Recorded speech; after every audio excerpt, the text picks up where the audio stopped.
funeral is about to begin, sir.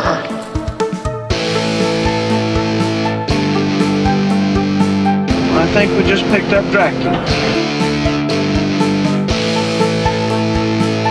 It's got a death curse!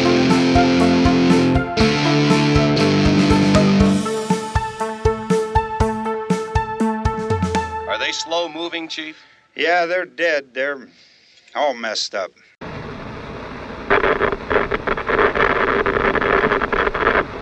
Welcome back to another episode of Never Not Horror Quick Cuts. Quick Cuts is our off-week episode where instead of doing a deep dive movie review, we do something else. And this week it is continuing the Tales from the Crypt series deep dive, I guess you would say. Today we are going to be covering the second half of Season 2, so episodes 10 through 18, the back 9 episodes. Last time on Quick Cuts we did the first half of the season. Each season going forward, we're going to do half at a time. So, we're going to walk through all the episodes, not do a whole deep dive, but give you the general gist with spoilers. So if you haven't seen them yet, we're probably going to spoil things. And then we will rank these 9 episodes in our order of least favorite to favorite. And then at the end, we will rank all of Season 2. So, I only did my top 13. Oh, you did 13? Yeah, that's from fine. Season 2. That's fine. I can do that. Yeah, because I have the whole thing. But okay. Yeah. So, okay. I like that. So there's 5 not on there. Fair.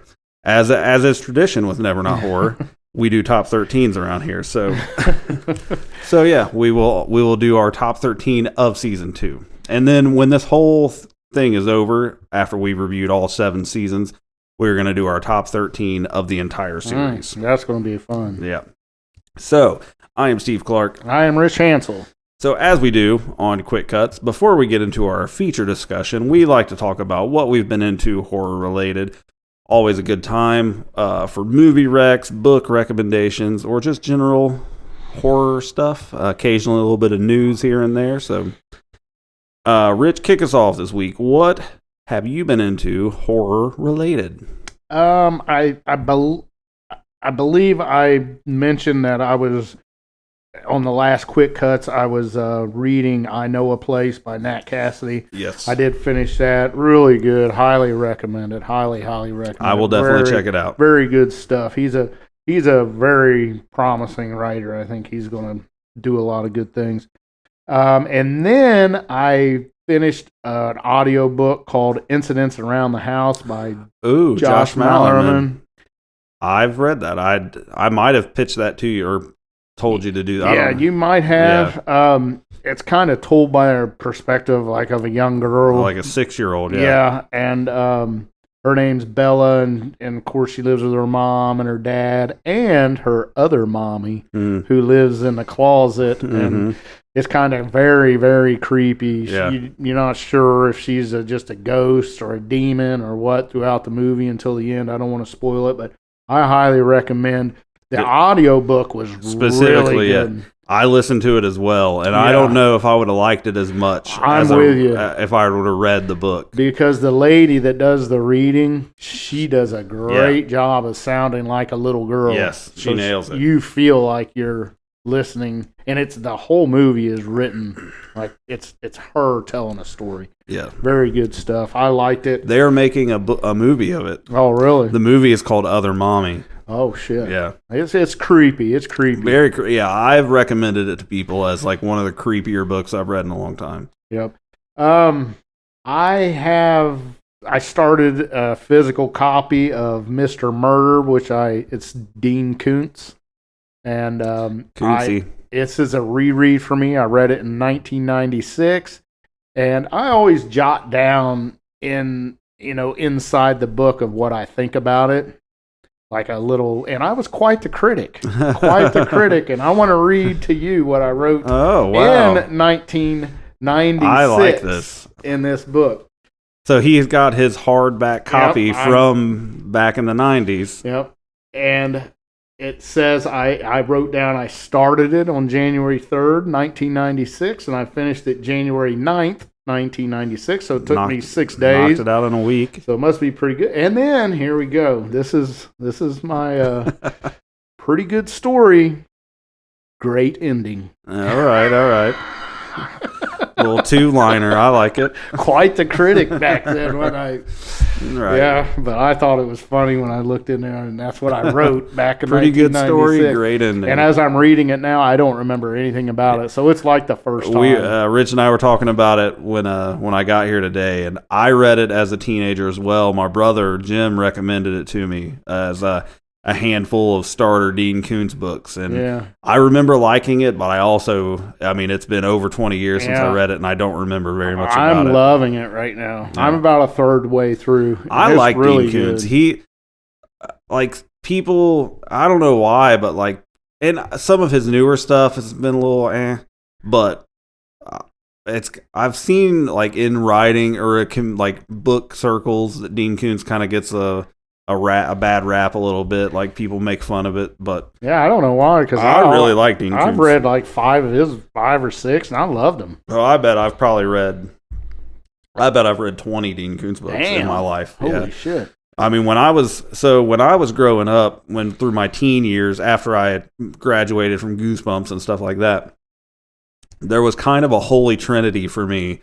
It was Stephen King, Dean Koontz, and Anne Rice. And I read basically nothing but those three. Yeah. The majority of my teenage years. I mean, eventually I moved on to other Richard Mathesons and stuff like that. And then indie authors later on. But my formative reading years of reading grown-up books, it was King, Koontz, and Rice. That was it. So I read a lot of Dean Koontz. Yeah, I love it. And it's, so far, I'm really liking it again. So I think my little critique in there is accurate so far. I can't wait to get to the ending, though, because I put great ending, and I don't remember what happens. Hopefully it's still great. Yeah.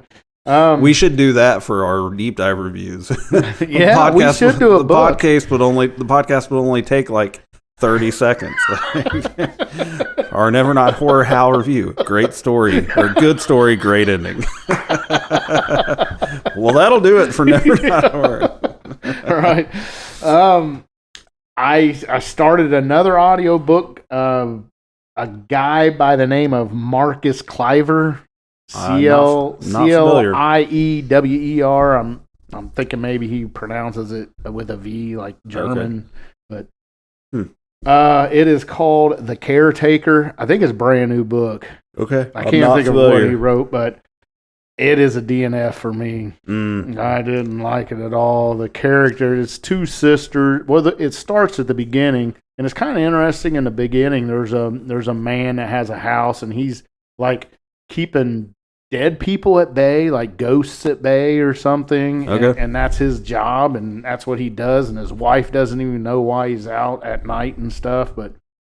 And then he dies. The old man dies. So we got to get somebody else to take care of the dead people. Mm-hmm. So his wife learns about it through videotapes and diaries, what the heck's going on. So she kind of starts taking care of it, but she's getting old, and she wants to go on vacation for 3 days, and she puts an ad out in the paper, a caretaker wanted, and she actually puts to take care of my husband, even though her husband's dead.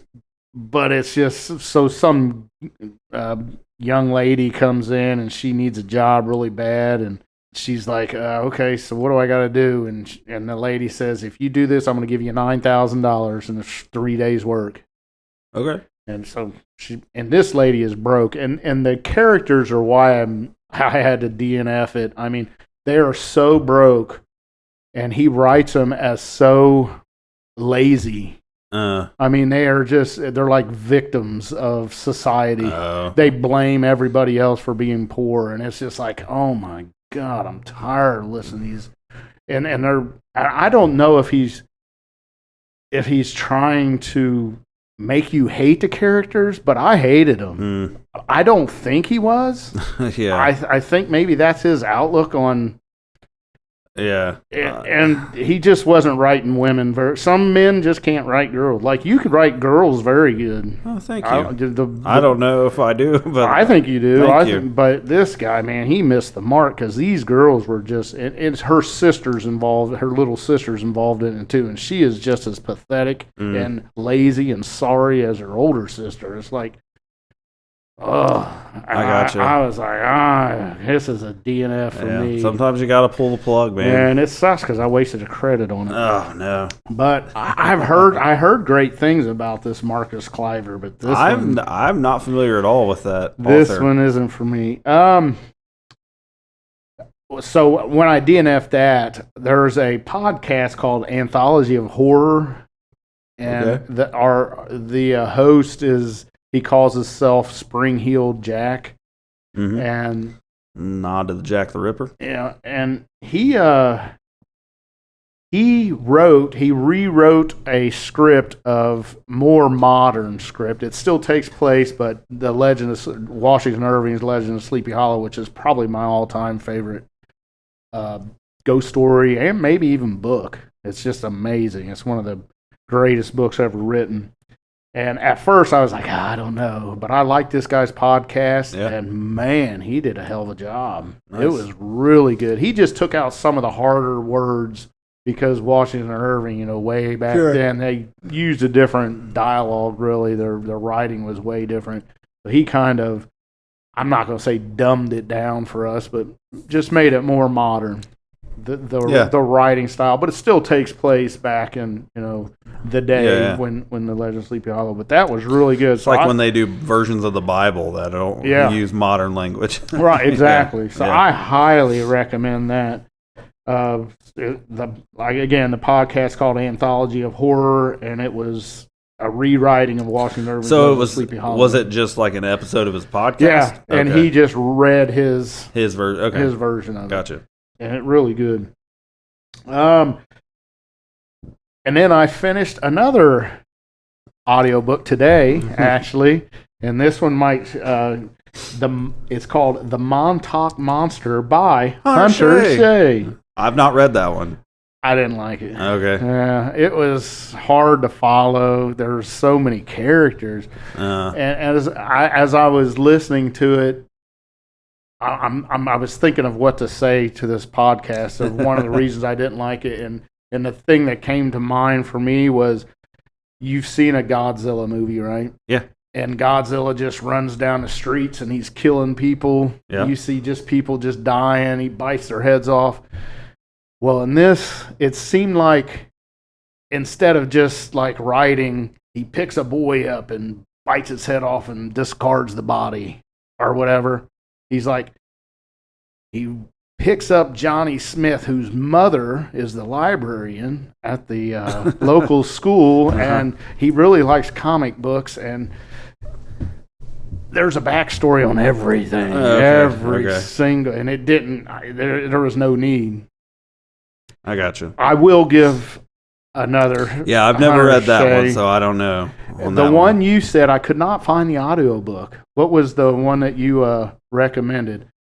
I read two recently. There was Shadow of the Mothman. That's the one. Which is his newest one. It may not be on audio. It wasn't on Audible yet. But the other one was the graphic audio. That was Fury of the Orcas. Okay. And that one. And I didn't see that one either. It's definitely on Audible. Was it?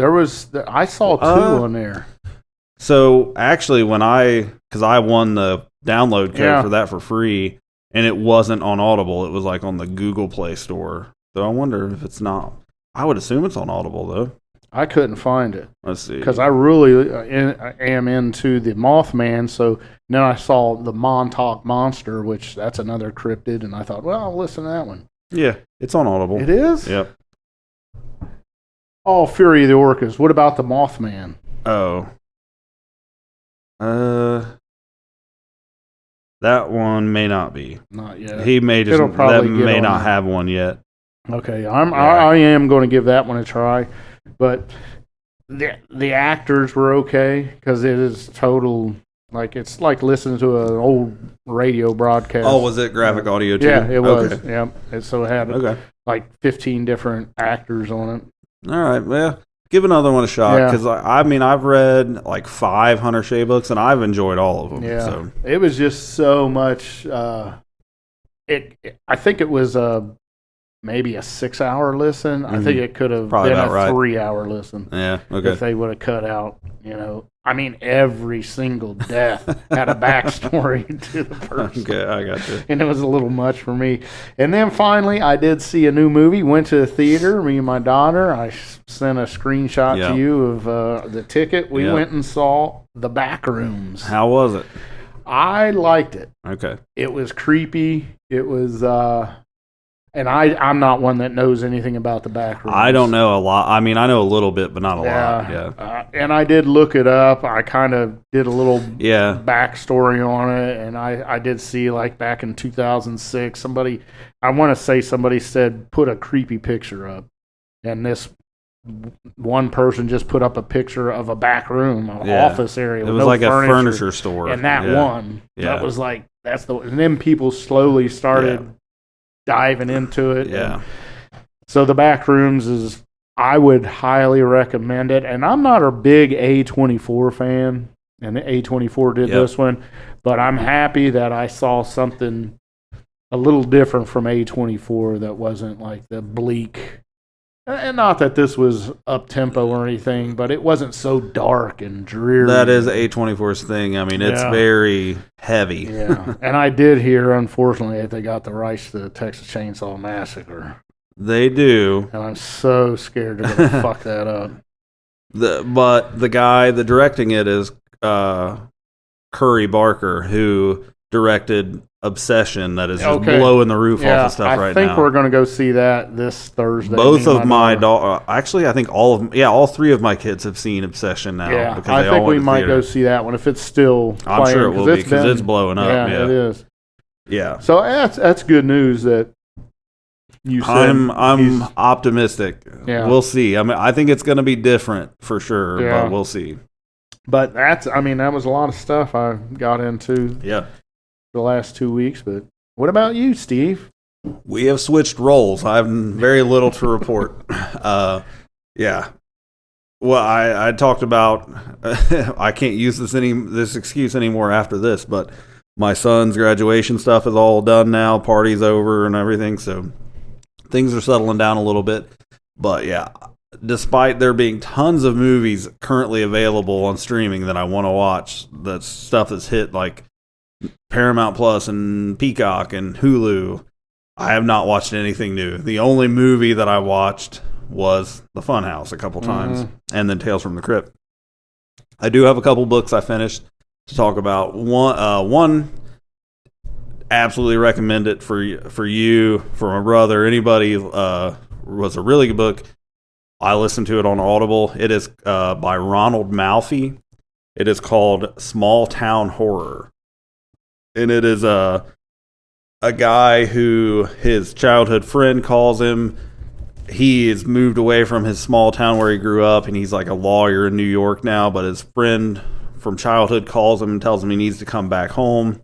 Turns out it's a little bit like I Know What You Did Last Summer, like these kids, something happened when they were kids that was like they covered it up and it was a bad thing, and it's kind of coming back to haunt them. So they got skeletons in their closets, but it is really, really good. What did you say that last name was? Malfi, Malfi. Okay. He was at the same when I was at the Scares That Care AuthorCon thing a couple years ago in Virginia. He was there, and I'd never read him then, and I didn't go meet him or anything, but he's pretty big in like the small press. Like, well, I mean, I think he's kind of blown up a little bit, but he's got a bunch of books, and that was the first one I'd ever read, and I would absolutely read more of his stuff. Yeah. I mean, I was impressed. He's really, really good.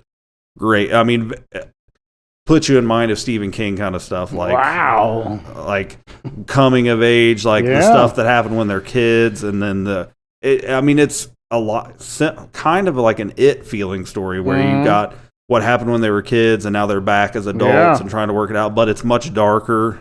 I won't spoil any. I mean, it's just a dark book, but Really, really good. Definitely recommend it. Small Town Horror by Ronald Malfi. Yeah, I think I have one credit that I got to use, and I might listen to it tomorrow. I would recommend you get it. It's not a crazy long listen, maybe like 10, 12 hours or something, so not too bad. Okay. Definitely recommend that book, and I will read more of his stuff for sure. So I read that, and then today I finished another one, and excited to talk to you about it. It's a book you've mentioned before, so I know it's a book you know. I listened to William Peter Blatty's Legion. Oh, yeah. And, yeah, so it's the sequel to The Exorcist. The movie version of it is Exorcist 3, which I've talked about I have not seen. Mm-hmm. I liked the book. It's not an easy book. Yeah. I mean, I actually listened to the ending, like the last couple chapters twice, because after it was over, it was like, I don't get it. So I listened to it again. And then even then I read, like I'd Googled Legion by Blatty ending explained, just kind of to try to wrap my head around what was going on. And I really I liked the book. Don't get me wrong. I mean, it's not an easy book to read, and there are points where it's like it feels like a Sherlock Holmes story. Like it's really good mystery stuff. I really want to watch the movie now because I've never seen the movie, so I want to have that contrast to it. But I liked it. I mean, I liked the book The Exorcist, and I liked this too. But it's a lot to process. Yeah, George C. Scott is amazing in it. He is amazing in the movie. Yeah. I've seen clips of it, and I know like the famous scene in the hallway with the shears. Yeah. But I've not, and I know Brad Dourif's in it. Mm-hmm. But after having read the book, I'm really excited. I really want to watch the movie and kind of see that perspective of it. I think that was number 2 or number 3. It was high on your 90s list. Yeah. And it wasn't on mine because I haven't seen it. So, but I finished that today. I got another book I'm almost done with on my Kindle. I'll talk about that next time. But yeah, that's it. I mean, like there's tons of new stuff that has hit streaming in the last movies from the last year that have just hit streaming that I want to watch and I just haven't got to yet. Like Send Help, the Sam Raimi movie, is on Hulu now, I think. Yep. Return to Silent Hill just hit Hulu, which I heard sucked, but I'm still going to watch it because I love Silent Hill. Shudder stuff comes out, like you get 2 or 3 Shudder movies a month, and there's so much stuff I want to get to, and hopefully as things go here, I'll have a little more time to get into it. But I haven't watched anything besides The Fun House and Tales from the Crypt, so so that's all I got this time. So we flipped roles in the wintertime when you weren't mowing. You didn't have very much, and then now you're mowing and you've got like 7 books every time we record. Yeah, there's some books I get that I can read or listen to in one day. Yeah. I picked up the Fun House by Dean Koontz I haven't started it yet, but that'll be my next audio listen. And I did pick up stuff I'm going to read. I just didn't get to yet. We talked about, I got the book for This Is Not a Test, the Shudder movie that was based on that book. It was on sale. There is a novelization of Rob Zombie's The Lords of Salem that's written by Rob Zombie and another, like an actual writer that supposedly expands on that story quite a bit. So it was on sale for like $2.99 or something, so I bought it too. So I've got plenty of books lined up to read. I just haven't. Yeah, Audible should be having during those Amazon days. I bet they're going to have a lot of sales. There's times when you can get on there, like you could. I can't remember when it was. It was about a month ago. Like any Stephen King book was like it. They were selling it for like $4. Yeah, and there's times occasionally when they just hit do that, and it's like holy shit. Yeah, I just start grabbing them up. Mm-hmm. Yep. And I got a feeling when Amazon days come around, because Amazon owns Audible. Yeah. That. Oh yeah, the like the Prime days and stuff. Yeah, that's what it is. The Prime days, not Amazon days. Yep. I think it's like the 27th through the 4th or something. Mm-hmm. Yeah. So keep your eyes peeled for sales. Yeah. All right. All right, well, let's get into our feature discussion for the day, the second half, part B, if you will, of Tales from the Crypt Season 2. As after this, we will have talked about and covered, what is it? So this is 18 episodes, and so 24 episodes of the 93, so we're like a quarter of the way through the series. So, last time after when we did the first half of Season 2, I asked you then, how do you feel the back half of Season 2 stacks up with what we've seen so far? I will say it has definitely dropped off. Yeah. 100% dropped off from the Season 1 and the first half of Season 2. I agree with you to the extent that there is for sure one or two episodes in the back half of Season 2 that I would say I don't like very much. Mm-hmm. Like, this is the first time throughout the process so far that there's episodes like, I didn't care for that. Yeah. But that said, there are episodes that I really like in this too. Okay. So we'll go through it here. We're gonna, with spoilers, of course, as we've been doing, we're gonna talk through briefly each episode. Not really give away. Well, maybe it'll get a little bit of opinion, but at the end, we'll do our ranking, and then we'll do our top 13 of Season 2. So, the back half, we're going to start with Episode 10. This is The Ventriloquist's Dummy, directed by Richard Donner, repeat director here. Also noteworthy, the writer on this was Frank Darabont. Yeah. Who wrote The Shawshank Redemption, or directed The Shawshank Redemption and The Green Mile, and a lot of Stephen King stuff. I mean, the first season of The Walking Dead was Frank Darabont. Yeah, so. Very good writer. This one stars Bobcat Goldthwait and Don Rickles. So, yeah. So, another star-studded thing here, or at least for the time. But this is about a ventriloquist act, and it opens, you see this young kid watching this ventriloquist guy do his act, and he's real inspired. Don Rickles is yep. And we see this young kid who's just really into it and inspired, and he wants to be a ventriloquist when he grows up. We see there's a little scene where he meets him backstage, and he tells him, if you ever need any advice, look me up. Yeah. So then we jump to the future. 15 years, and now that kid is Bobcat Goldthwait, and he has become a ventriloquist, and he is seeking out Don Rickles to get that advice. Yep. And because Don Rickles has retired and he doesn't do it anymore, he's like a recluse in a cabin. So he finds him and he goes to get advice, and he asks him to come watch his show. He's going to do like an open mic thing. And he tells him maybe he'll show up, and he actually does, and we see Bobcat up there doing his thing, and he just bombs terribly. It's horrible. People are booing. And right. It's really bad.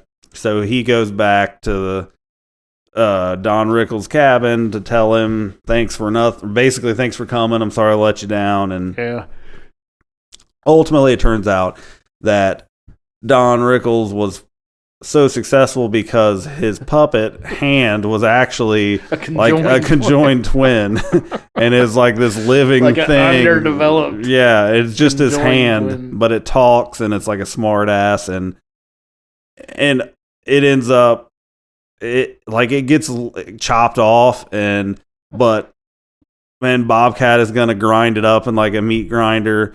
And then he makes a deal with him that he'll make him famous if he doesn't put him in the meat grinder. Yeah.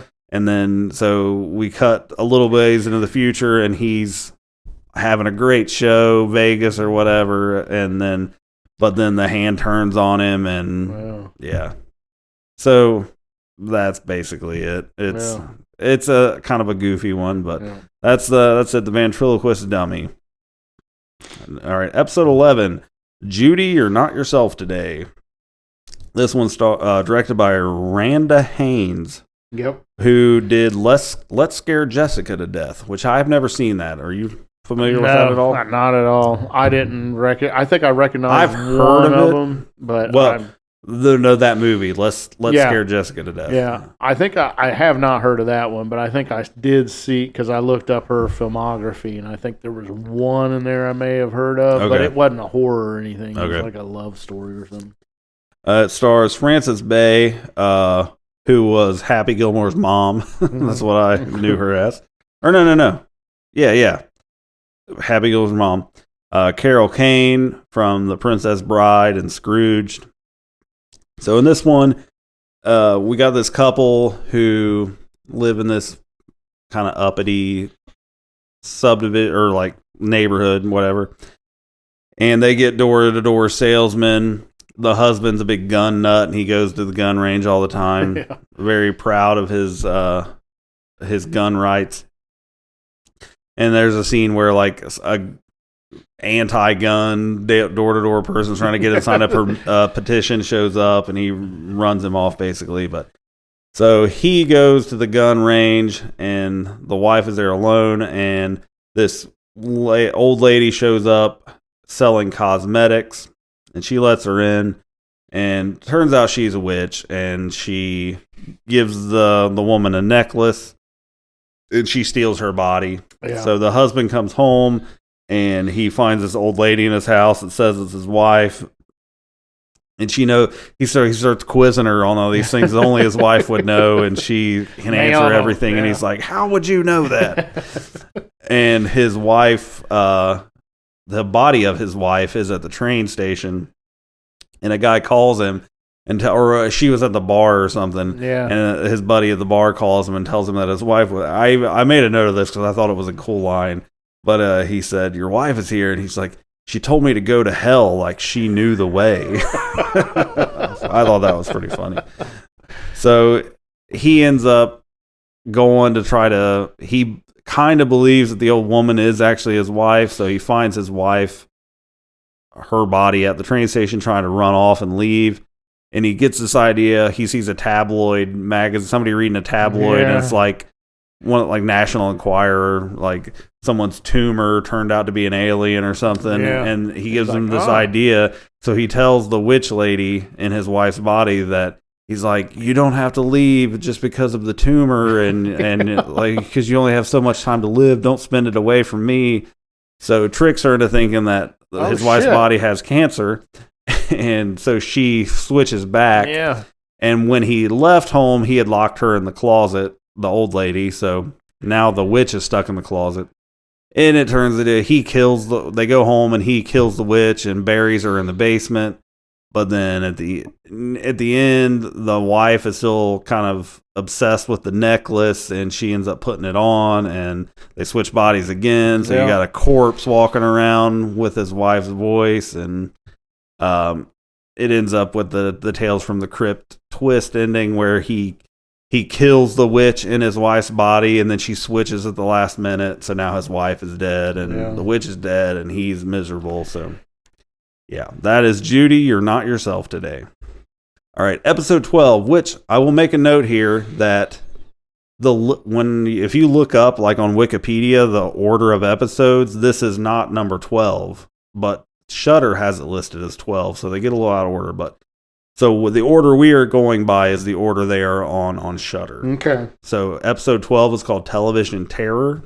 It is directed by Charlie Picerni, who was a stuntman in a bunch of movies. Oh, really? Yes. And then it stars Morton Downey Jr., which I don't remember this. Maybe you do. Morton Downey Jr. had a show, like apparently like the Jerry Springer kind of TV. He originated that, like trash TV. But it was called the Morton Downey Jr. Show. I don't remember it. But apparently that was a thing. Huh. So this is about and it's a similar setup, a shock TV host like Jerry Springer kind of thing. And he is doing a live broadcast from a haunted house, similar to Ghost Watch, if you've ever seen Ghost Watch, the BBC show. Or WNUF, yeah, exactly. So he is kind of a sleazeball TV anchor. His staff doesn't like him. He's really shitty to everybody. They don't like him back.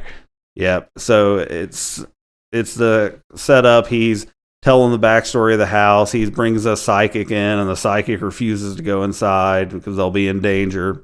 So he goes in with his cameraman, and nothing happens really at first. It's just he's doing his TV shtick, but then things start getting kind of weird, and things start happening. And he's on like radio or earpiece with the production van, and they're telling him the network's saying to spice things up a little bit because it's boring. Yeah, they're not getting viewers. Right. But then things start happening, and his cameraman, or lots of pretty cool things, like he opens the bathroom door and there's a naked old man in the tub with his throat slit. Yeah. And then his cameraman Trip gets suddenly is just hanging from the ceiling from a noose. And then the backstory is like there was a woman who was like the landlord of the house, and she was killing all the residents. And so as all this is going on, the ratings are going through the roof. Right. So she's suddenly there, like there's just doors shaking, chandeliers swinging, and then the woman is there with the chainsaw, and she's chasing him around, and he's begging to be let out, but the ratings are just through the roof, and his producer, who he's been a total dick to, she's like, "You got to stay in there. It's good TV." And in the end, he gets thrown out the upstairs window, and he gets wrapped up in a rope, and he gets hung, and he's just hanging from a rope outside the upstairs window. And the ratings are going crazy. Right, the network phone's ringing off the hook from the network, and that is television terror. All right, number 13 is an episode called Fitting Punishment, directed by Jack Shoulder, who directed Nightmare on Elm Street Part 2. Starring Moses Gunn, who was in Shaft and Little House on the Prairie. Two contrasting things there. This one is about an orphan teenage boy goes to live with his only remaining living relative, who is an uncle who runs a mortuary. Yep. And he gets there and tells him he has nowhere else to go. So the uncle takes him in and lets him work in the mortuary. Yeah, cheap labor. But and this turns out to be a very crooked, cheap mortuary owner guy. Instead of putting chemicals in the body, he just uses water. Tap water. Yeah. So, he's cutting every corner he can cut. It's brutal. And, it's rough. And he's very abusive to the kid, treats him like shit. Like swapping out cheaper caskets. He orders caskets in from like Taiwan because they're cheaper, but then he sells them at the American-made price. And he even mentions like the Taiwan people are shorter, so the coffins are shorter, so it only works for shorter people. But and he's cutting corners on the autopsies because he doesn't buy the chemicals because they're expensive, so they let the blood out, and then he just hooks the hose up to the tap and runs water in them. And he's just really shitty to this kid, makes him sleep on like a gurney, and the kid's trying to make the best of it. But in the end, there's a mix-up where a customer had requested like an oak or a pine coffin, but he got the opposite. And so the mortuary owner goes off on the kid, but he tells him like, "I told you it was oak," and he's like, "No, you didn't." And he starts whacking him with a crowbar, and he ends up hitting him in the back and the spine, and he kind of makes it to where he can't walk again. So he's on he's not completely paralyzed because he's on crutches, but the waist down. Yeah, but so he can't really walk, and so now he's just a burden on him. And the kid had some Air Jordans, and the cheap old dude sold his shoes, and he was pissed about that. Like, you don't need them. Yeah, right. Yeah. So ultimately, he decides that this kid's a nuisance, and he gets this idea because he has this extra pine coffin now that he's going to have to pay for because the other dude insisted on oak, and then he realizes he can use it. So he kills his nephew, knocks him down the stairs, kicks him down the stairs, and kills him, and buries him in this pine box that came from Taiwan. But his nephew is very tall, and he doesn't fit in there, so he cuts his feet off to make him fit in there. And at the funeral, like one of his people that works for him that like does the piano at the services tells him like, "That's an awfully short coffin for such a tall kid." So he knows something's going on. In the end, the ghost of his nephew comes back, and you get some cool visuals of just the severed feet in the Air Jordans walking down the steps. And So it's a comeuppance, like you got what was coming to you kind of thing. Yeah, don't be an asshole. Yep, that was Fitting Punishment. All right. Episode 14 is called Corman's Calamity. It's directed by Rowdy Harrington, who directed Roadhouse. Yep. Starring Harry Anderson, who you might know from Night Court. Absolutely. Or he played Richie Tozier in the It miniseries in 1990. He was also in, what was the cop comedy show in the 80s? Daggone it. A show or a movie? It was a TV show. It was a comedy, and most of it was at the precinct, at the jail. Barney Miller. Oh, okay. He was kind of he played Harry. It was kind of, Night Court was a spinoff of it. Oh, okay. I gotcha. With the Ant miniseries, he played adult Richie Tozier. Yep. Also stars Colleen Camp, who was in Police Academy, a couple of those, and she played Yvette in Clue, which blew my mind. That's his wife in this. Have you seen Clue, the movie? No. You've never seen Clue? Never seen Clue. Oh, man. Is that a must-see? I love Clue. I mean, it's a comedy. It's not a horror movie. Yeah. But I love Clue. I mean, I watched that growing up all the time. Tim Curry, not Michael Keaton. The dude from Spinal Tap. Shit, I don't know. I've never seen Spinal Tap. Well, you're not a rock music fan. What's the show? I know you, Michael McKean. You'd know him if you saw him. Christopher Lloyd is in it. Oh, really? Yeah. Susan Sarandon's in it. Okay. Great movie. I love Clue. Anyway, you should watch Clue. Well, maybe I will. Maybe we'll do a comedy month and we'll do Clue. All right. So, Colleen Camp, and then Cynthia Gibb. So this is sort of a meta episode where you got a Tales from the Crypt comic book illustrator. His drawings start coming to life, basically. So he's got an overbearing, awful wife who thinks he's cheating on her, and she's just terrible. She shows up to the office, and everybody else goes and hides. Yeah. And she wants to have a baby, and she's got him taking these experimental fertility pills because she says it's his fault, even though he says the doctor said it could have been either of their faults. So he's very unhappy in his marriage. So, but it turns out that these experimental pills are causing the things that he draws to come true. And he sees this woman that he's attracted to at the laundromat, and then he leaves, and a dude shows up and tries to rape her, attack her and rape her at the laundromat, but then this monster comes out of the washing machine and saves her and kills that dude. And then some other things start happening, like random things, like a T-Rex in a car, like weird shit starts happening that was in the comic books that he's been drawing. And this cop who...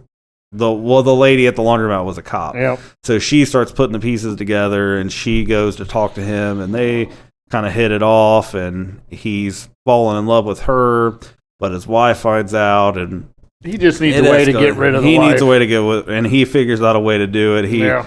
She shows up and catches him setting up a date with this woman on the phone, and then he draws a version of her as a monster. And then she comes back upstairs with a gun to kill him for cheating on her, but then the monster her shows up and kills her. So it's another goofy episode, but it's a funny one. I like it. So that's Corman's Calamity. It's called that because the illustrator's name is Jim Corman. So pretty neat meta episode there. So now episode 15 is called Lower Berth. Directed by Kevin Yeager. He did he did effects on a bunch of Nightmare on Elm Street, Child's Play, and Tales from the Crypt episodes. So he's an effect artist. Starring his brother, Jeff Yeager, Stephen Girask, Louis Arquette, who was in The Waltons, and Mark Ralston, who was in Aliens and Shawshank Redemption. Did you catch that? He's the guard. Yeah.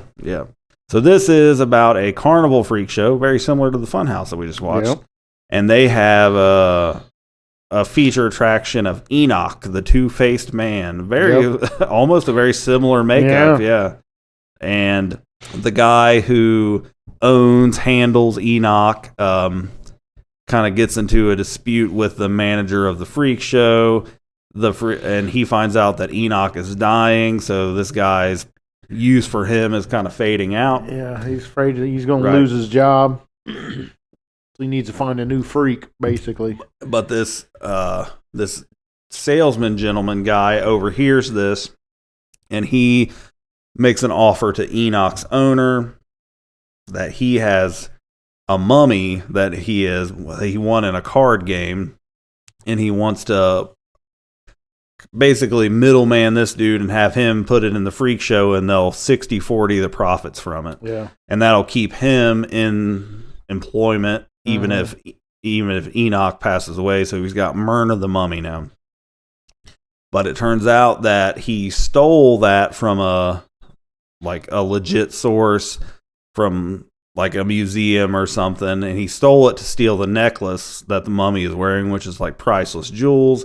But there's a curse on it, and whoever takes it will be castrated. Yeah. And he hired someone to take it off, and that person was castrated the next day. So Enoch's owner ends up killing that dude and takes the necklace off the mummy. But in the meantime, like while they're touring this together, Enoch, the Two-Faced Man, has fallen in love with the mummy. And he just sits there googly-eyed like, oh, staring at her every time she's shown on stage. And he sees... So the Enoch's owner is like going to blame the other guy's murder on Enoch. And he opens his cage and leaves the shears or whatever that he killed him with in the cage to kind of frame him for it. But then when Enoch sees him trying to take the necklace off the mummy, he castrates him, which fulfills the curse. And then we see the next showing of the freak show. He announces Enoch, the Two-Faced Man, and the curtain opens, but the cage is empty. Then he skips to Myrna the mummy, and she's missing too. Yes. So then time jumps to the next year, and the freak show Barker owner guy is in rough shape. Yeah, and he's lost all his... Yeah, and he's lost his attractions, and things just going downhill. And the police show up and talk to him and tell him that there's something he needs to come see, because they were involved last year with the murder and the missing attractions. Mm-hmm. So they take him to this cave, and we find the dead bodies of Enoch and Myrna the mummy are like holding each other in this cave. It's like, oh my God. And then they leave, but then the camera pans and there's a little baby, and it looks just like the Crypt Keeper. Baby Crypt. And it turns out that this is the origin story of the Crypt Keeper. His dad was Enoch, the Two-Faced Man, and his mommy was Myrna the mummy. Yeah. So that is Lower Birth. All right, we got 3 more to get to. So, episode 16 is called Mute Witness to Murder, directed by Jim Simpson, who did Event Horizon. It stars Patricia Clarkson, who was in The Green Mile and Jumanji. Did you recognize her from The Green Mile? I didn't know. She is the warden's wife that's real sick with cancer. Yep, that's her. Okay. Yep. Also stars Richard Thomas, who was John Boy in The Waltons, and he was Bill Denbrough adult in the It miniseries. So 2 times we've had the adult losers clubs in episodes here. In this one, there's a couple having their anniversary party, and then after their friends leave, the woman is standing out on the balcony of their apartment, and the husband goes to get her gift. And while he's gone, she witnesses a murder in the building, like the wing across from her, so she can see in the windows. And there's a couple fighting, and then the husband kills the wife, and she sees it, and she's so traumatized by it that she can't speak. Her husband comes back, and he doesn't know what to do. So what the hell happened to you? So he runs to get a doctor who lives in their building, and it turns out to be the building across around the corner there. And it's the guy that killed his date or whatever wife. And he realizes this is the guy from It and John Boy from the Waltons. He realizes that she saw him kill his girlfriend or wife or whatever. And he is the head doctor of a psych ward, basically. Yeah. So he ends up having her admitted to keep this is all a secret. Yep. And it all just escalates. He keeps medicating her. He ends up killing her husband. And he has a heart condition. And if he gets too excited or there's too much loud noise or whatever, it causes him problems. So he takes pills. But he also kind of develops a little bit of not a love interest, but like an infatuation with this girl. So he gets a little excited around her. So it's causing him issues. But in the end, he kills her husband in front of her when he confronts him because he figures out that stuff's going on. So he is going to do a lobotomy on this girl and he tells her all this because she can't talk, that he's going to do this procedure, but then she's not going to survive the procedure. And this is all going to go away, but it has to happen. She figures out that she can talk, like her voice comes back. How does this go? Because he comes in and he takes her jacket off, her straight jacket off, to go do the thing, and he doesn't know that she's kind of back with it. And she like attacks him or something. I can't remember exactly how it was. Does to him. But it sets his heart off, and he has a heart attack in the room, and he tells her several times, he's like, there's like a video monitor to call for help. And he's like, call for help, my pills, because all his pills are in his office. And he's like, oh, but you can't talk. So he knows he's going to die. And she's like, but at this point, she's realized she can talk again. And she's like, oh, I can talk. and she just watches him die. And then she goes to the camera and says, like, Dr. whatever, Trask, I think his name is maybe, is dead. And whatever, and then she just smiles into the camera. So pretty cool. That's Mute Witness to Murder. Now we got episode 17, My Brother's Keeper, directed by Peter S. Seaman. He was a writer producer on Who Framed Roger Rabbit and How the Grinch Stole Christmas, starring Timothy Stack, who was also in Night Court and Alf and other TV shows, and Jonathan Stark, who was in Fright Night. Did you put that together? Yep. And this is another kind of a goofy one. It's about conjoined twins who are joined at the hip. And there couldn't be more opposite of each other. One of them's just a party animal. Party animal guy versus a kind of a nice guy, sophisticated dude. And the party animal one has found this doctor who's willing to do this experimental surgery to separate them, but the other brother is afraid of the risk, and he's not. He doesn't want to take the chance. It's like a 50-50 chance. Yeah, of survival. Die. Right.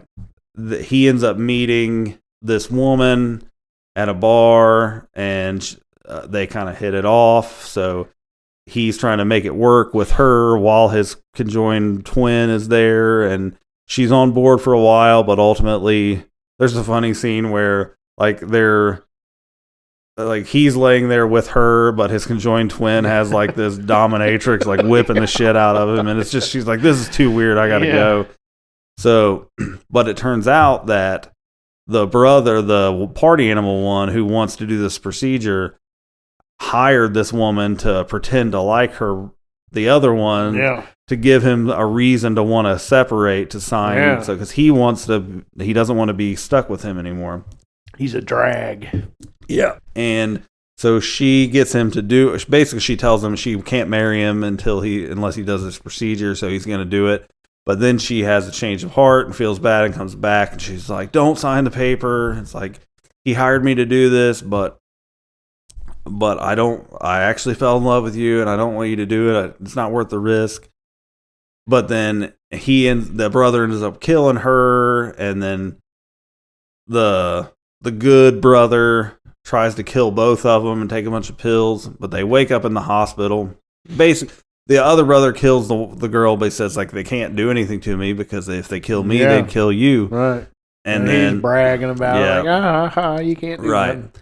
And then the other brother takes a bunch of pills to kill them both, but then they wake up in the hospital, and the police are there, and he's like, it's like, oh, they're here to take me away, but they can't. But then they pull him away, and they're separated because the other brother signed the thing to do the experimental surgery, and it worked. Yeah. So the old twist, the cocky brother is going to death row after he got separated.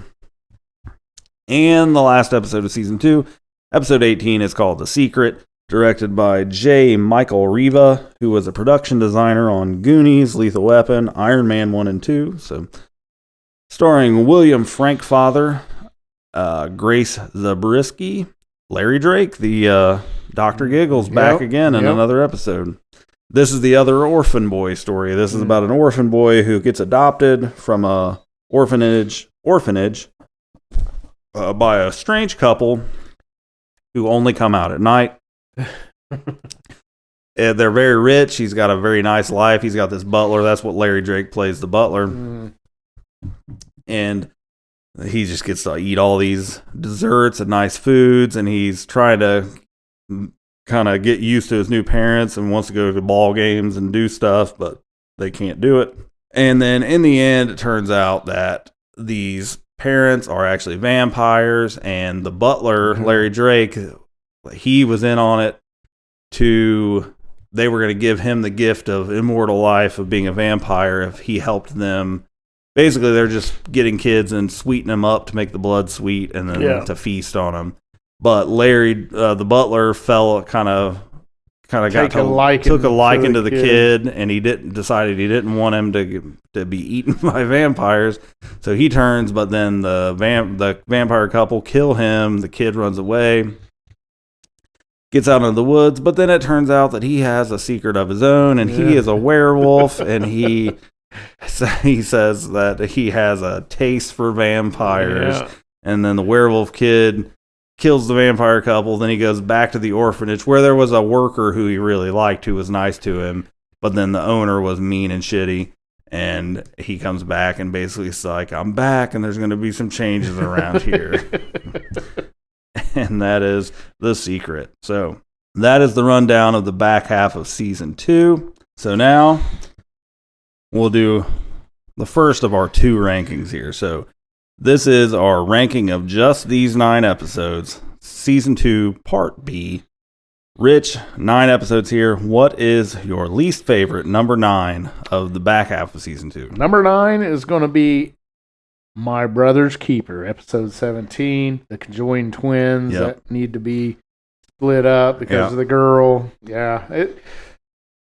The twist wasn't bad, but I wasn't feeling it. Yep. All right. My number 9 is The Secret, episode 18. I felt like this episode, it felt like a Goosebumps episode or something. It did. Yeah, like, it's got vampires and werewolves, but I don't know. And it's got Larry Drake, which is fun, but I just thought it was really... The scene where when they catch him in the woods and he's on his hands and knees, and then he's like, I know my secret now. I'm a werewolf, and I have a taste for vampires. It's like, come on, man. Yeah, that's one of the episodes, like one of the first ones I just didn't like very much. Yeah, okay. We're going to be a little different on this. We were last time too, so I wasn't crazy about that one. So number 9, The Secret. All right, for me, number 8 is going to be episode 15, Lower Berth. All right, this is how the Crypt Keeper came about. Talks about his parents. I don't know. It just. I guess it was cool because you get to see how the Crypt Keeper was made, but there just wasn't enough of a twist on me, and the special effects were good. Yeah. That Enoch, the Two-Faced Man, that was really good. The Mummy looks good too. Yeah, the Mummy looked good, but I don't know. I wasn't into it. Okay. So number 8, Lower Berth. My number 8 is Judy, You're Not Yourself Today, episode 11. That's the witch body switch thing. It's fun. It's okay. I didn't hate it. Yeah. But it was all right. So that's my number 8. All right. 7 for me is going to be episode 16, Mute Witness to Murder. The one about where the woman, she can't talk because she's so traumatized about seeing the murder. It was kind of cool. This one on my list is still one that I really didn't. Okay. These first 3, maybe even the next one, I really wasn't feeling at all. Okay. That was your number 7? Yep. My number 7 is My Brother's Keeper, the one you already had on number 9. So, yeah, it's another goofy one. It's it's whatever. It's it's kind of all three for me. Those first three were pretty weak. Okay. Yep. All right, that brings me to my number 6, and it is going to be episode 14, Corman's Calamity. And I was surprised that I didn't like this one because I really like Harry Anderson as an actor. But I don't know. There really wasn't a huge twist at the end. It was just, he you kind of get what you expect. Draws his wife, who's kind of a monster, and kills the nagging wife. Right. But it was okay, but not close to being one of my favorites. All right. My number 6 is Fitting Punishment from episode 13. That is the one where the nephew goes to live with his uncle in the mortuary, and he's very abusive and all that, and ends up killing him and stealing his Jordans and all that. This one, I like this one, and it's one of the mean, dark ones. Yeah, it is. Yeah. And I tend to like those. So that was number 6 for me, Fitting Punishment. All right, number 5 for me is episode 10, The Ventriloquist Dummy. And again, kind of like the last one where I really like Harry Anderson's actor. Don Rickles is hilarious, but his jokes were not that good in this. No, the joke writing was dumb. It just didn't even make sense. I mean, you're signing Don Rickles, one of the greatest comedians of all time, and that's what you have him to say? Yeah.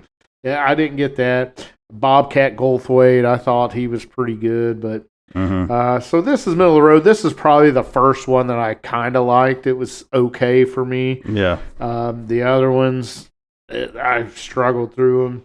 And again, this was directed by Richard Donner. Yeah. Who, holy cow. Don Rickles, Richard Donner, you read that and you're like, man, this is going to be a good one. And it was kind of a letdown still. So yeah, number 5 is episode 10, The Ventriloquist Dummy. All right, my number 5 is also The Ventriloquist Dummy. So that may be the first time in all 3 of these episodes so far that we had the exact same pick in one spot. Yeah, I agree with you. I like it. It's just, it's not great. It's not bad. Yeah. But yeah, I agree pretty much everything you said. I feel like it's a middle ground spot for me. So, yep, number 5, The Ventriloquist Dummy. All right, that's going to bring me to my number 4, and this one was episode 13, Fitting Punishment. Yep. This is where I kind of started liking them. I enjoyed watching them. It wasn't.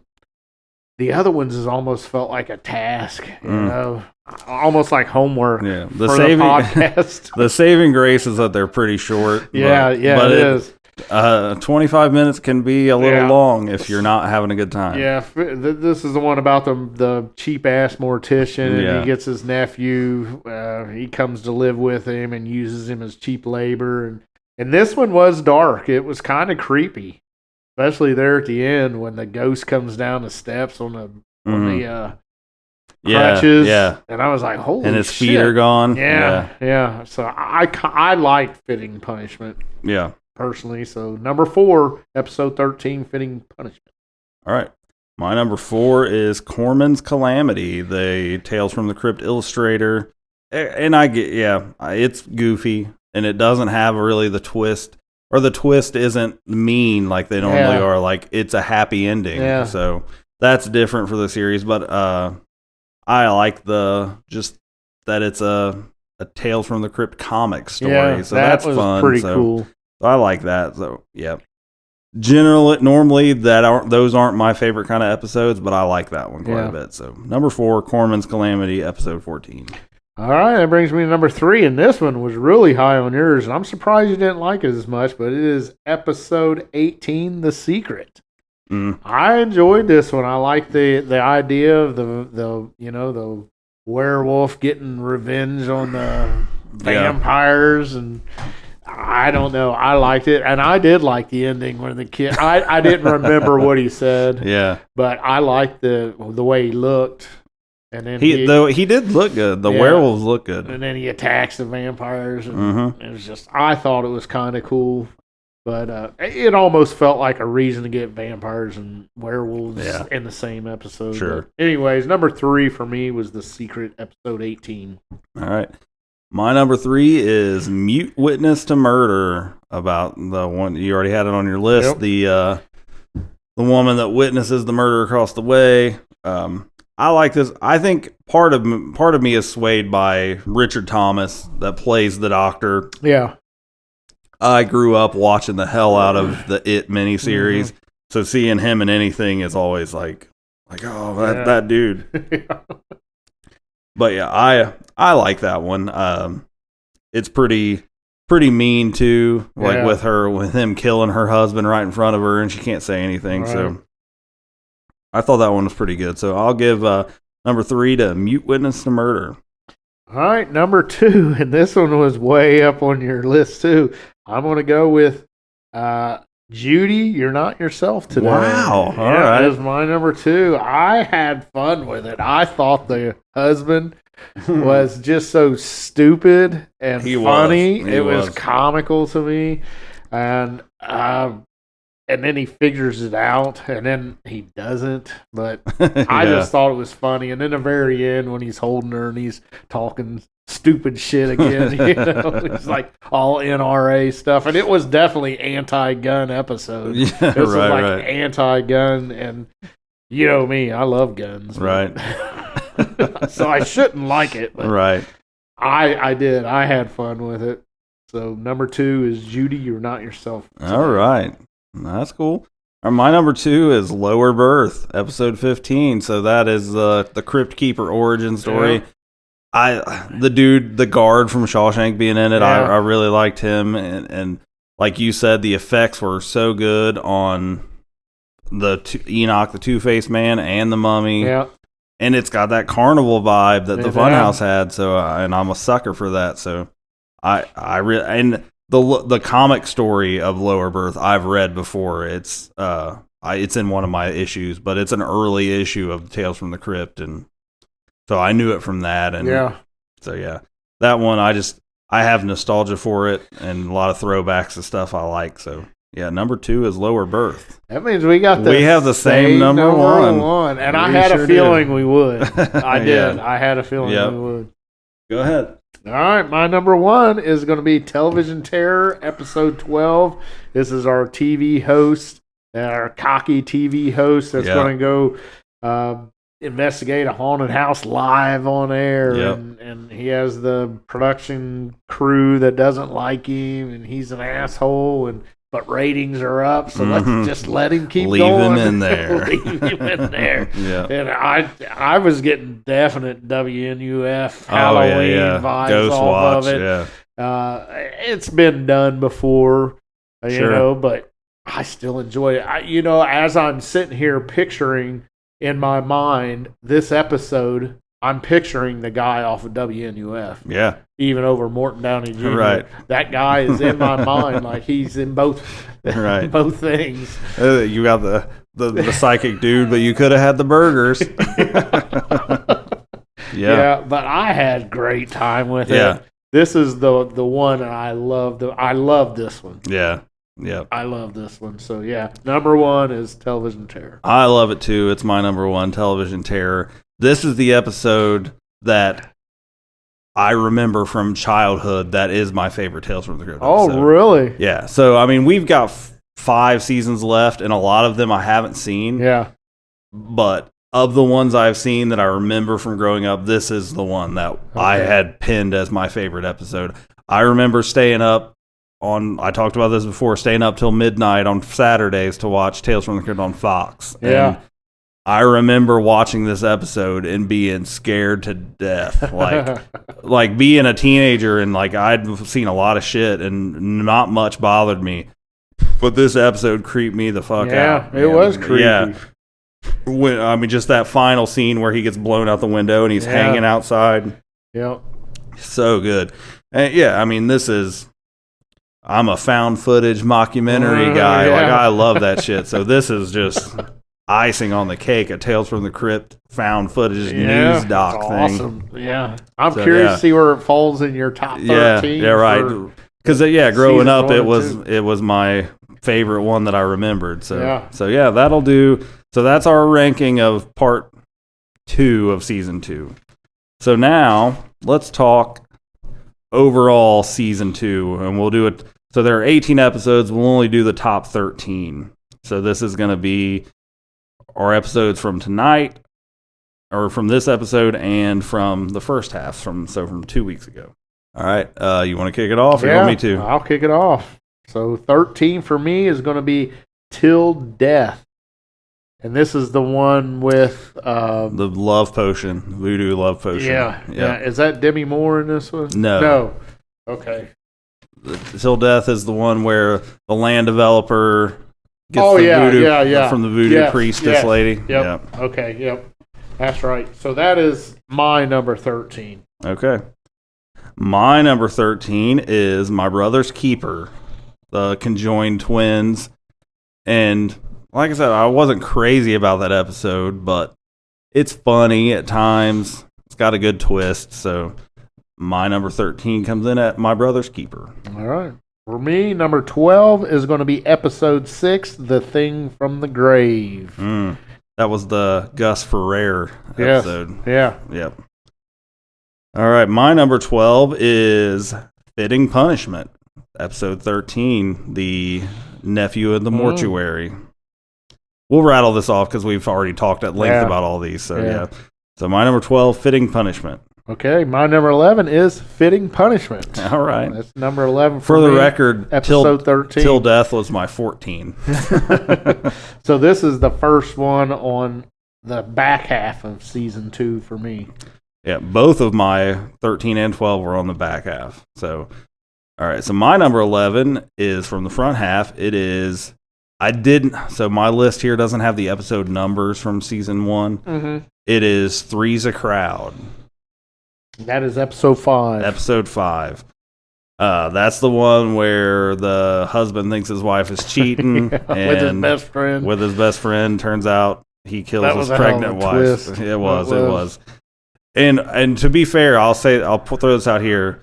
In the time that has elapsed since we did season 1, my ranking of the first half of season 2, my order has shifted. Yeah. As time has gone and I've thought back on these episodes. So there's some continuity issues here because there will be episodes higher on this list than they were the first time around. That happened. Yeah, it happens. Yeah. So that was like... I can remember, I think that might have been the only episode where at the very end, my hands hit my cheeks and I was like, oh my God, no way. Because he opens to the surprise party and is like, congrats, you're going to be a dad. He's dragging his dead wife. It was okay, episode, but then the that ending twist sells ending, it was like, oh. All right, that's going to bring me to my number 10. And it is going to be another back half. It is The Secret, the vampire and the werewolf orphanage kid that gets revenge on the bad parents. So, episode 10 is The Secret. My number 10 is The Ventriloquist Dummy, Bobcat and Don Rickles. So 3 of my 4 so far have been from the back half. Okay. So now we are to number 9. And number 9 on me is going to be the front half. And it is Cutting Cards, episode number 3, which I got a feeling is going to be very high on your list. It's on my list. Yeah. But I liked it. I did. It was like the one where they are playing... gambling and they Russian start roulette and chop poker, chop fingers, and they end up as just paraplegics because they've cut arms and legs off. Quadruple amputees. So number 9, episode 3, Cutting Cards. All right, my number 9 is from the front half, and so I don't have the number here, but I know it's on your list because you were very high on this episode. It is The Sacrifice. That is episode 7. Episode 7.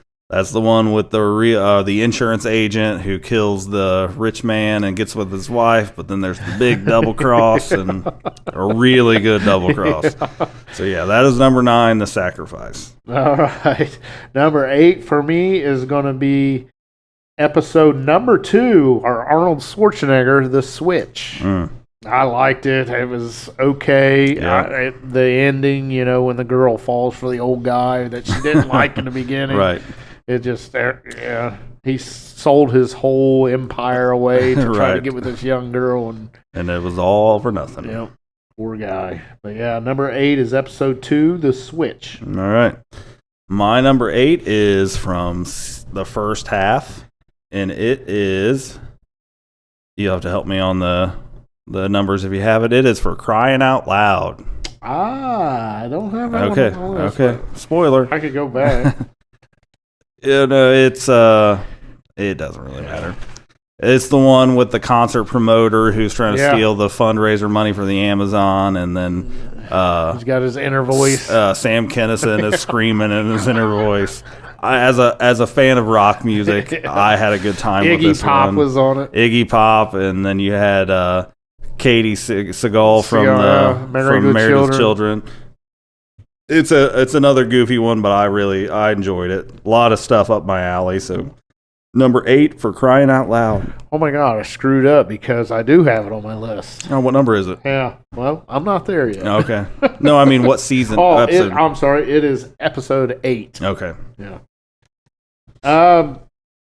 Number 7 for me. I think this is going to surprise you. This is going to be from the back half of season 2. It is number 11. Judy, You're Not Yourself Today. I still love the husband. Yeah. He's just such a goofy ass. A little comedy in it, and the wife gets her body stolen and by a witch, and they've got to try to figure out how to get it back. But yeah, number 7, Judy, You're Not Yourself Anymore. Episode number 11. All right. My number 7.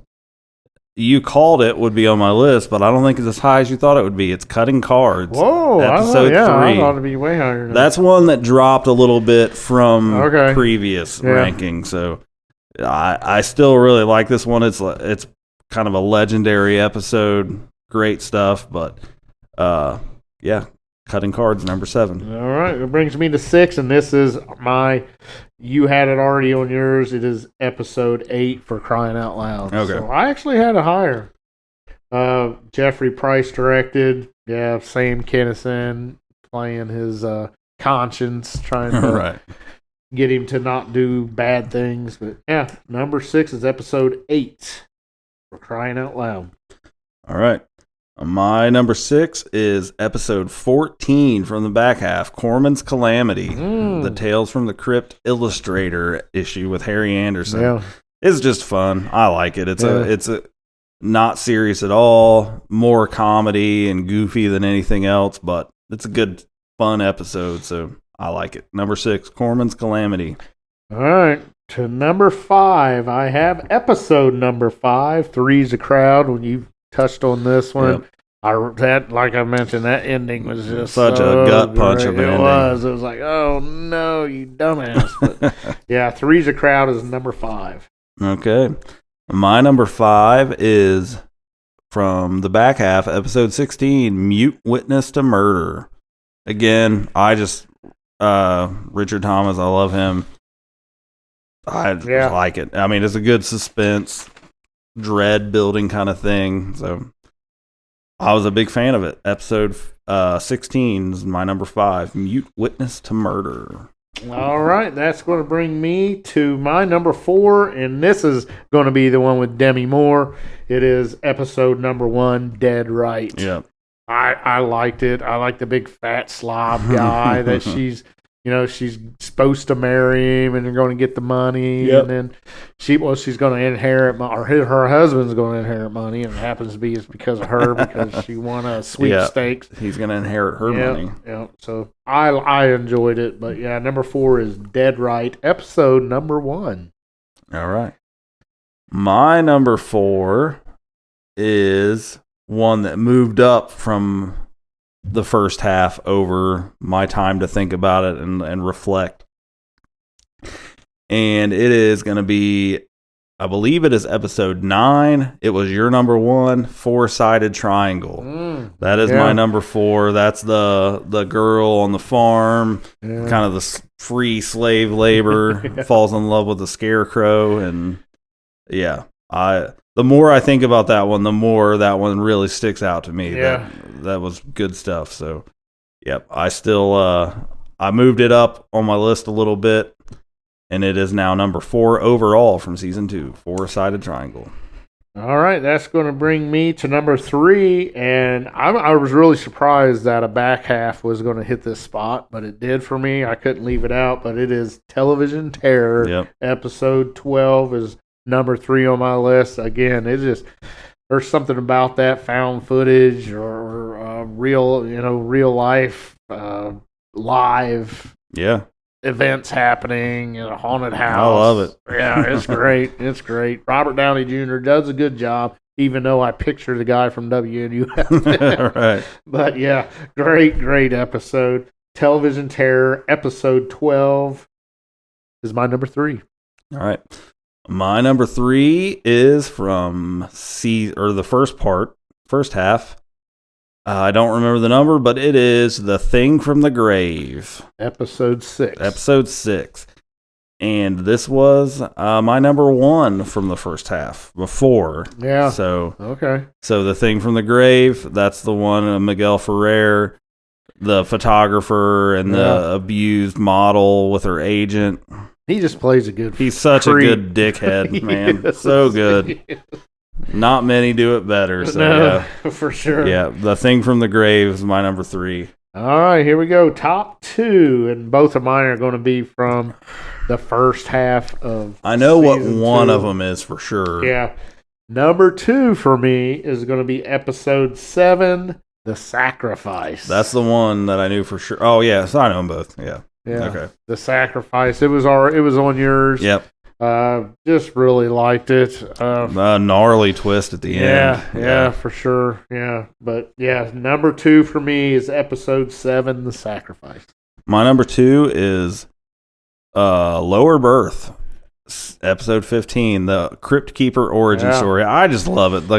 I'm a sucker for the carnival thing and just that history that I have with the comic version of it and just the crypty origin that even at the end. I love the end segment after the episode's over and it cuts back to the crypt and the crypt keeper's crying and he's like, Enoch was my daddy and the mummy was my mommy. It's so dumb, but I like it. And you got the crypt keeper on your arm in there. Exactly. I'm a fan. I'm a diehard. So Lower Berth is my number 2. Okay, that's going to be my number 1. You obviously know what it is. Four-Sided Triangle. Four-Sided Triangle, episode 9. I don't know. There's just something that I liked about that. Yeah. It was so unique. I don't know if I've ever seen anything like it. Yeah. And it's really good. Yeah, the dude had a great plan to dress up as the scarecrow to get this that is genius hot piece of ass, and it just backfired on him so bad. Like the one thing that could have went wrong went wrong. Did, he could do that 1,000 times and it wouldn't happen. And it worked every time. But I really enjoyed it. Patricia Arquette, I think, just was so sexy in it. I think she did a great job. And the old man that was on, I can't remember the actor's name, but he was on Chelsea something. Yeah, it was Chelsea something. I don't remember, but he was the old pitcher with the snot Major on the ball, league. right? Yeah, I think he did such a good job. Joe Boo needs a refill. So number 1 for me is episode number 9, Four-Sided Triangle. All right. Well, my number 1 is, for season 2 at least, still Television Terror, episode 12. This was the one that scared me as a kid, and it's the one I always think of. Like the quick answer, Tales from the Crypt, tell me an episode. Television Terror is the one I think of. So it's good stuff. It's good, man. I really like it. So, I mean, you had it, what, number 4? I had it 3. 3. Number so, 3. Yeah, I mean, I That's a great one. That's an all-timer for me. I mean, we'll see where it stands when we get to the end and we do our top 13, because there's a lot of episodes I haven't seen yet. So yeah, coming up. What do we have, 7 seasons? So we got 5 more seasons to do. Yeah. And I noticed they're all released. They're all out now, yeah. So we're not going to get to a point where we're waiting on them. So they're waiting on us. I think I watched the first 3 episodes so far. I have not watched any of season 3 yet, so. But yeah, so we'll see where it stands at the end. But that was the one coming into this project that I remembered as my favorite. Yeah, it was good. It was really good. Did you know it immediately when you watched it? Like, that's probably the one. I did. I had a feeling, yeah. I definitely knew it was going to be your number one of the back half. But I wasn't sure if it would hit number 1 on your top 13 total. So yeah, I think we're in agreement. We're seeing, I mean, you couldn't expect it to be rock solid forever, so you're gonna eventually hit stuff that you don't care as much for. I think it started getting a little darker in the second half of season 2. Some of it, some of them were a lot darker than television terror is pretty dark. Right. The punishment, fitting punishment's dark. Was really dark. Yeah. Those were kind of dark and creepy. Like the first ones where you might want to leave a light on if you're watching it. Right. Yeah. All right. So, well, a couple things here. We didn't talk about this directly, but I'm sure you'll be on board. I said so as we come into what would be our next recording session. I am on vacation. As you hear this, I am on vacation. Yeah. And the week after that, Rich is on vacation. So I think what we need to do is we're just taking a summer break. Yeah. So there's gonna be 1 week where we do not have a new episode because Rich and I are both back-to-back weeks of vacation. So take that time, watch Tales from the Crypt, watch some movies, read some books, catch up on some stuff, take our recommendations, and then we'll be back. So we're going to take 1 week off for summer break while we take vacation. When we come back, it will be Rich's turn for a deep dive movie review. Do you know? I'm pretty sure I know what I want to do. Okay. And I'm just going to go with it. It is going to be our second Joe Dante film. We did The Howling. Yeah. This one is going to be, since we're both going on vacation and it's kind of summertime and there's fish in the water. Okay. It's obviously not Jaws because no, that's not Joe Dante. It is Piranha. All right. So we're firing again on a movie I've never seen, and I haven't seen it. I've seen it. We're talking the original Piranha. Yes. Yeah. Yep. I have seen Piranha 3D, like the remake that came out, and I really liked it. I had a blast with that movie. Yeah. So all right. Yeah. So yeah, we're keeping the summer theme alive here, and all right, Piranha. I think this might be our first animal horror. Yeah, I think so. Well, I don't think we've done an animal horror yet. Sweet. All right, Piranha, the original, will be our next deep dive. So yeah, that'll be coming up. Yeah. So watch that while we're on vacation. Watch that while we're off. Yeah, do your homework. That way, when I say you need to take a time out, you don't have to. How about that? Sweet. All right. So yeah, and we're cruising along. Like, time is flying. So when we come back, it'll be July, probably, or early July. So we're blowing through the rest of summer. Then we hit Stephen King September to do that again. Yeah. And then it's spooky season, and then all engines go at that point. So so we're trucking right along. So yeah. All right, sounds good to me. And then we'll let you know when we come back and do Piranha if the next quick cuts will be the first half of season 3 of Tales from the Crypt. I'd say probably will. Yeah. Like I said, there may be times we may not do that every week to the end. We may break it up if we need more time or if something comes up. There's always something to talk about. So, but tentatively, part 1 of season 3. So, if you enjoyed the show, please like, rate, review, do what you do. Tell your friends about Never Not Horror. We have merch. You can go to nevernothorror.dashery.com and pick up some swag. Go to youtube.com, search for Rich Hansel. You'll find his channel. You can support his stuff there. If you want to check out my books, go to steveclarkbooks.com and you will find links to everything there. So yeah, take some time off, enjoy the extra week, do all the things, read some books, watch some movies, play some games, do all the things, and come back, 2 weeks from now, where whatever it is, it's never not horror. Oh, yeah.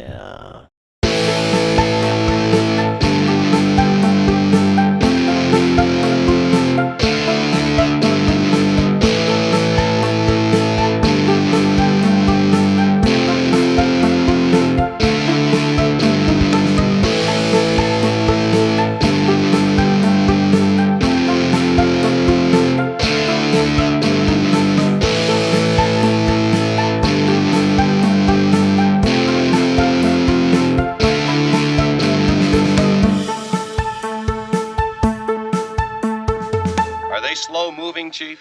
Yeah, they're dead. They're all messed up.